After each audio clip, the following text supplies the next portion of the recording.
إن الحمد لله نحمده ونستعينه ونستغفره ونستهديه ونعوذ بالله من شرور أنفسنا ومن سيئات أعمالنا من يهده الله فلا مضل له ومن يضلله فلا هادي له وأشهد أن لا إله إلا الله وحده لا شريك له وأشهد أن محمدا عبده ورسوله اللهم صل وسلم وبارك على نبينا محمد وعلى آله وأصحابه ومن اهتدى بهديه وسار على نهجه إلى يوم الدين.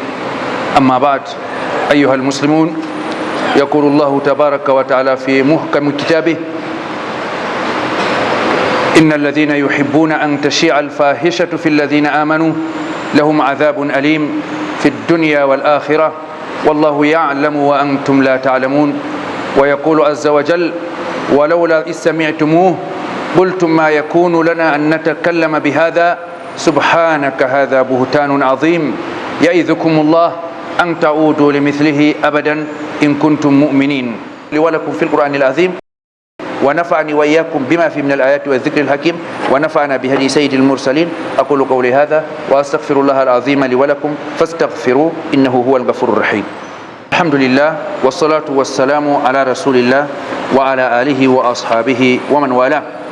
يا أيها الذين آمنوا إن جاءكم فاسق بنبأ فتبينوا أن تصيبوا قوما بجهالة فتصبحوا على ما فعلتم نادمين. وقد أمرنا الله تعالى بأمر بدأ فيه بنفسه فقال عز من قائل: إن الله وملائكته يصلون على النبي يا أيها الذين آمنوا صلوا عليه وسلموا تسليما.